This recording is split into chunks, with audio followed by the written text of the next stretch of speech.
ചിങ്ങമാസത്തിലെ അഷ്ടമി തിഥിയിൽ രോഹിണി നക്ഷത്രത്തിൽ മധുരയിലെ കാരാഗൃഹത്തിൽ ദേവകിയുടെയും വസുദേവന്റെയും പുത്രനായി ശ്രീകൃഷ്ണൻ അവതരിച്ചു.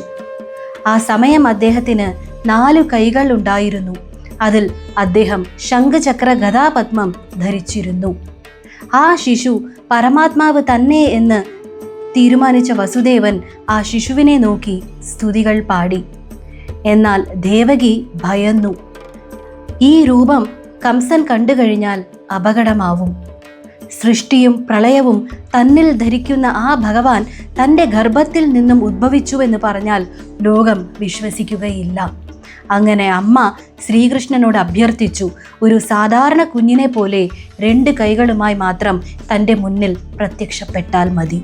അങ്ങനെ അമ്മയുടെ അഭ്യർത്ഥന മാനിച്ച് ശ്രീകൃഷ്ണൻ 2 കൈകൾ മാത്രം ഉള്ള ഒരു സാധാരണ ശിശുവായി ദേവകിയുടെയും വസുദേവന്റെ മുന്നിൽ പ്രത്യക്ഷപ്പെട്ടു.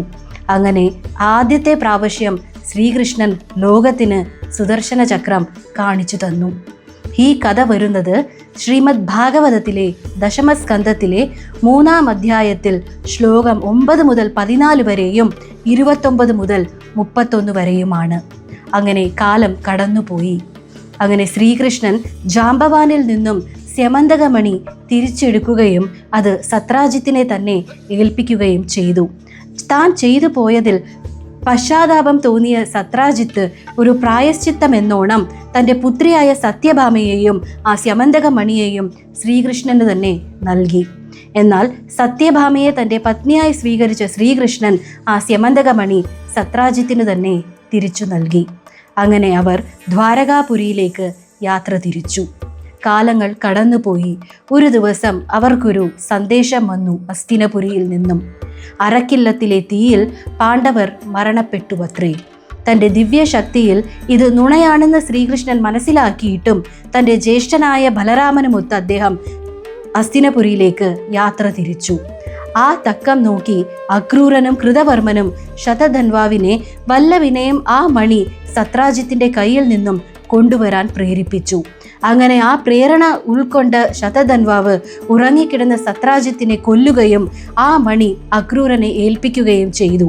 അപ്പോഴാണ് അവർക്ക് ബോധം വന്നത്, ഇത് ശ്രീകൃഷ്ണൻ അറിഞ്ഞാൽ പ്രശ്നമാവും. അങ്ങനെ ശതധന്വാവ് ആ മണിക്ക് അക്രൂരനെ തന്നെ ഏൽപ്പിച്ച് ദ്വാരകയിൽ നിന്നും ഓടിപ്പോയി. തൽക്ഷണം തന്നെ സത്യഭാമ നടന്നതെല്ലാം ഹസ്തിനപുരിയിലെത്തി ശ്രീകൃഷ്ണനെയും ബലരാമനെയും അറിയിക്കുകയും അവർ മടങ്ങി വന്ന് ശതധന്വാവിനെ തിരഞ്ഞു പിടിച്ച് സുദർശന ചക്രം കൊണ്ട് അയാളുടെ ശിരസ് ഛേദിച്ചു. എന്നാൽ അയാളുടെ പക്കൽ ആ മണി ഉണ്ടായിരുന്നില്ല. ശതധന്വാവ് വധിക്കപ്പെട്ട വിവരമറിഞ്ഞ അക്രൂരൻ ഭയന്ന് ദ്വാരകയിൽ നിന്നും ഓടിപ്പോയി. അങ്ങനെ അക്രൂരന്റെ അഭാവം കാരണം ദ്വാരകാപുരിയിൽ കുറെ ദുർനിമിത്തങ്ങൾ കണ്ടു തുടങ്ങിയെന്നും അക്രൂരനെ തിരിച്ചു വിളിക്കണമെന്നും ദ്വാരകാ നിവാസികൾ ശ്രീകൃഷ്ണനോട് അഭ്യർത്ഥിച്ചു. അങ്ങനെ സകല ബഹുമാനത്തോടു കൂടി അക്രൂരനെ അദ്ദേഹം തിരികെ ദ്വാരകാപുരിയിൽ എത്തുവാൻ പറഞ്ഞു. എന്നിട്ട് അക്രൂരനോട് രഹസ്യമായി പറഞ്ഞു, ആ മണി നിന്റെ കൈവശമുണ്ടെന്നും അതുകൊണ്ട് നീ രഹസ്യമായി കുറെ ദാനധർമ്മങ്ങൾ നടത്തുന്നുണ്ടെന്ന് എനിക്കറിയാം. എന്നാൽ എനിക്ക് മുകളിൽ ചില അപവാദങ്ങൾ ഉണ്ട്, അത് നീങ്ങണം. അതിനാൽ ദ്വാരകാ നിവാസികളുടെ മുമ്പിൽ ആ മണി നീ കാണിക്കണം. അങ്ങനെ ശ്രീകൃഷ്ണ കൽപ്പന അദ്ദേഹം മാനിക്കുകയും അനന്തരം ആ മണി ശ്രീകൃഷ്ണനെ തന്നെ ഏൽപ്പിച്ചു. എന്നാൽ ശ്രീകൃഷ്ണൻ അത് അക്രൂരൻ തന്നെ വയ്ക്കുവാൻ പറഞ്ഞു. ഈ കഥ വരുന്നത് ദശമസ്കന്ധത്തിലെ 57-ാം അധ്യായമായ ശതധന്വ വധത്തിലാണ്. ദേവമാതാവായ അതിഥിയുടെ കുണ്ടലങ്ങളും വരുണന്റെ ദിവ്യകുടയും ദേവന്മാരുടെ മൈതാനമായ മണിപർവ്വതവും നരകാസുരൻ എന്നൊരു അസുരൻ മോഷ്ടിച്ചു കൊണ്ടുപോയി.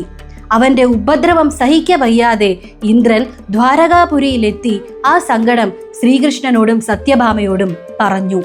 ആ ക്ഷണം തന്നെ അവർ ഗരുഡനിൽ കയറി നരകാസുര വധത്തിനായി പുറപ്പെട്ടു. അവന്റെ കോട്ട അവന്റെ ഉറ്റ മിത്രമായ മുരാസുരന്റെ 7 പുത്രന്മാരാൽ സംരക്ഷിക്കപ്പെടുകയായിരുന്നു. അങ്ങനെ ശ്രീകൃഷ്ണനും സത്യഭാമയും ആ 7 പുത്രന്മാരെ നേരിട്ട് വധിക്കുകയും അനന്തരം നരകാസുരനെ യുദ്ധത്തിന് വിളിച്ചു.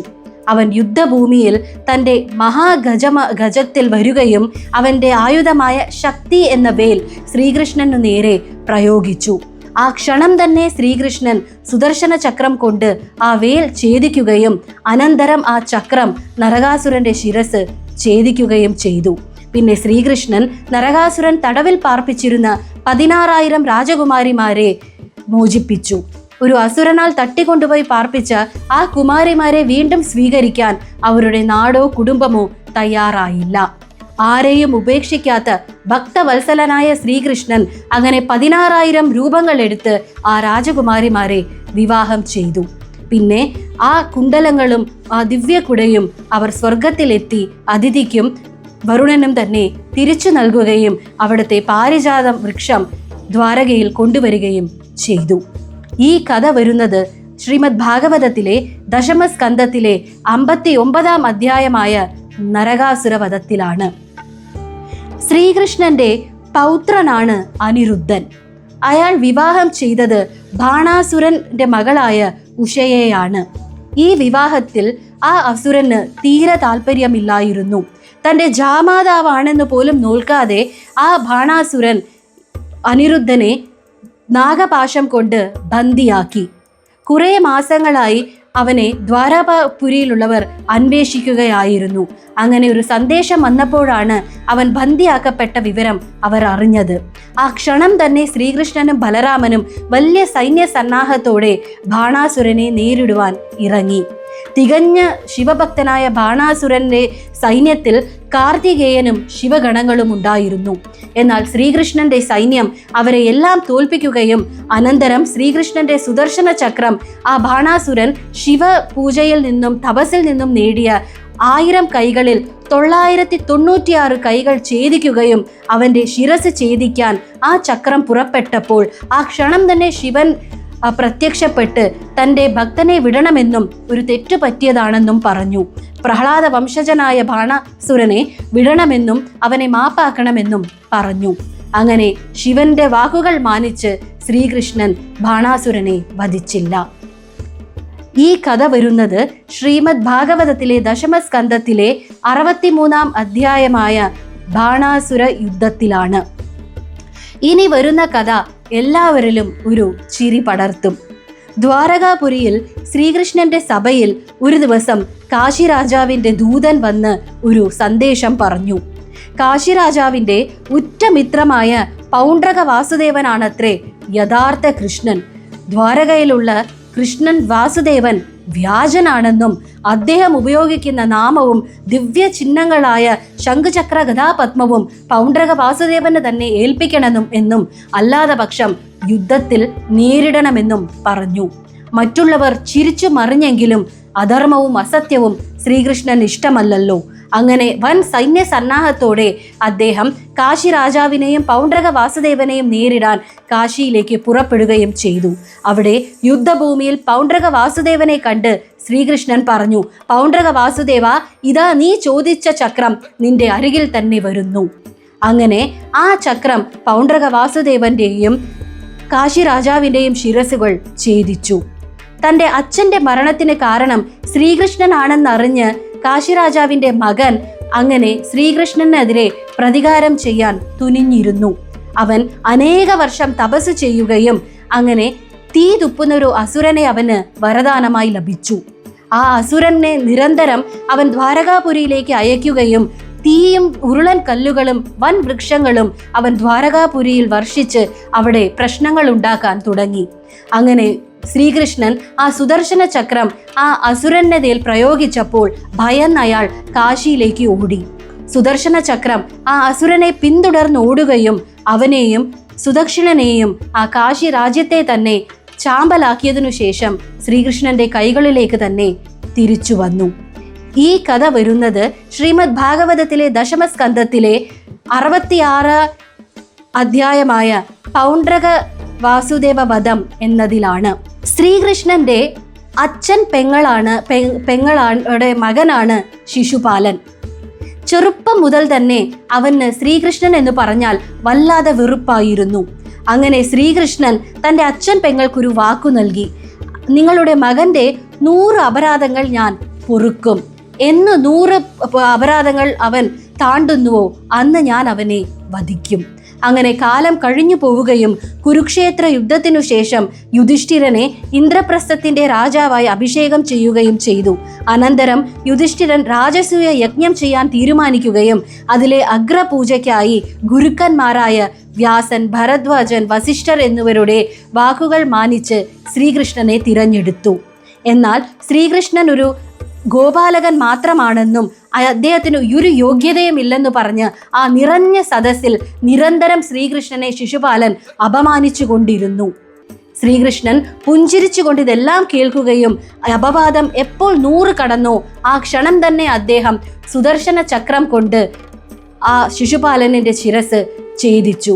അങ്ങനെ ശിശുപാലൻ ശാപ വിമോചനം ലഭിക്കുകയും അവൻ ജയൻ എന്ന ദ്വാരപാലകനായി വൈകുണ്ഠത്തിൽ എത്തുകയും ചെയ്തു. ഈ കഥ വരുന്നത് ശ്രീമദ് ഭാഗവതത്തിലെ ദശമസ്കന്ധത്തിലെ 74-ാം അധ്യായത്തിലാണ്. രുക്മിണി സ്വയംവരത്തിൽ പരാജിതനായ ഒരു രാജാവായിരുന്നു സാൽവൻ. അയാൾ അന്നേ ഒരു ദൃഢപ്രതിജ്ഞ ചെയ്തു, യദുവംശത്തിനെ ഞാൻ നശിപ്പിക്കും. അങ്ങനെ ദീർഘകാലം തപസ് ചെയ്ത് അയാൾ ഒരു ആകാശത്തിൽ ഒഴുകി നടക്കുന്ന ഒരു കൊട്ടാരം സ്വന്തമാക്കി. അതിന് സൗഭം എന്നായിരുന്നു പേര്. അങ്ങനെ ആ സൗഭം എന്ന ആകാശ കൊട്ടാരം നിരന്തരം ദ്വാരകയെ ആക്രമിക്കുവാൻ തുടങ്ങി. അങ്ങനെ ഒരു ദിവസം ശ്രീകൃഷ്ണനും ബലരാമനും ദ്വാരകയിൽ ഇല്ലാത്ത തക്കം നോക്കി അവൻ വൻ സൈന്യ സന്നാഹത്തോടെ വന്ന് ദ്വാരകാപുരി ആക്രമിക്കുവാൻ തുടങ്ങി. ശ്രീകൃഷ്ണന്റെ മക്കളായ പ്രദ്യുമ്നനും സാമ്പനും സത്യകയും മറ്റ് യദുവംശത്തിൽപ്പെട്ടവരും ചെറുത്തു നിന്നെങ്കിലും ആ യുദ്ധത്തിൽ പ്രദ്യുമ്നന് പരുക്കുപറ്റി. 24 ദിവസം ആ യുദ്ധം നീണ്ടു നിന്നു. അങ്ങനെ ആ ക്ഷണം തന്നെ ശ്രീകൃഷ്ണൻ യുദ്ധഭൂമിയിൽ വന്ന് ശാൽവനെ നേരിടാൻ ഒരുങ്ങി. ആ സമയം ശ്രീകൃഷ്ണന്റെ പിതാവായ വസുദേവനെ താൻ ബന്ദിയാക്കി എന്നൊരു കാഴ്ച അവൻ ശ്രീകൃഷ്ണനെ കാണിച്ചു. ഒരു ക്ഷണം ശ്രീകൃഷ്ണൻ ഭയന്നെങ്കിലും പിന്നീട് അദ്ദേഹത്തിന് മനസ്സിലായി ഇത് അവൻ്റെ ഒരു മായാവിദ്യയാണെന്ന്. ഇതിൽ അങ്ങേയറ്റം കോപം വന്ന ശ്രീകൃഷ്ണൻ തൻ്റെ സുദർശന ചക്രം കൊണ്ട് സാൽവന്റെ ശിരസും ആ സൗഭം എന്ന ആകാശ കൊട്ടാരവും ഛേദിച്ചു. ഈ കഥ വരുന്നത് ശ്രീമദ് ഭാഗവതത്തിലെ ദശമസ്കന്ധത്തിലെ 77-ാം അധ്യായമായ സാൽവ വധവും സൗഭഭഞ്ജനവും എന്ന അധ്യായത്തിലാണ്. മഹാഭാരതത്തിലെ ഒരു പർവ്വത്തിലും സുദർശന ചക്രത്തെ പറ്റി വരുന്നുണ്ട്. കുരുക്ഷേത്ര യുദ്ധത്തിന്റെ 14-ാം നാൾ അർജുനൻ ഒരു ദൃഢപ്രതിജ്ഞ എടുത്തു. അന്നേ ദിവസം സൂര്യൻ അസ്തമിക്കുന്നതിന് മുമ്പ് തൻ്റെ മകൻ അഭിമന്യുവിന്റെ മരണത്തിനു കാരണക്കാരനായ ജയദ്രഥനെ വധിക്കും.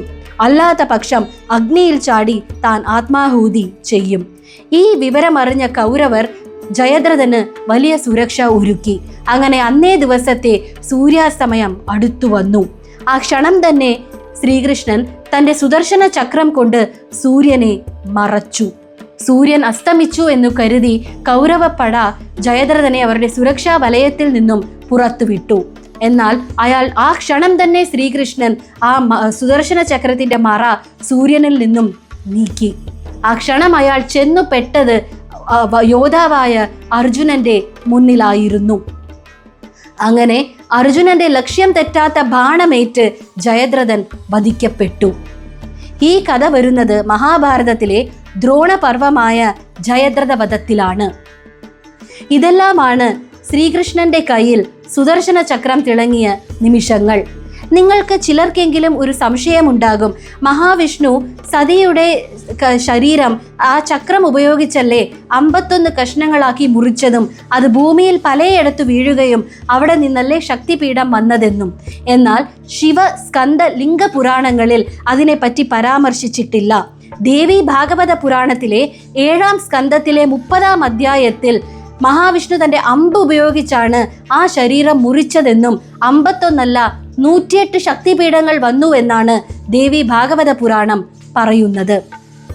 ഋഗ്വേദത്തിലെ 1-ാം മണ്ഡലത്തിലെ 155-ാം സൂക്തത്തിലെ 6-ാമത്തെ ശ്ലോകത്തിൽ പറയുന്നു, കാലചക്രത്തെ നിയന്ത്രിക്കുന്ന പ്രപഞ്ച ശക്തിയാണ് മഹാവിഷ്ണുവെന്നും സമയത്തെയും പ്രപഞ്ചക്രമം എന്ന് പറയുന്ന ഋതത്തെയും തീരുമാനിക്കുന്ന മഹാശക്തിയാണ് മഹാവിഷ്ണുവെന്നും.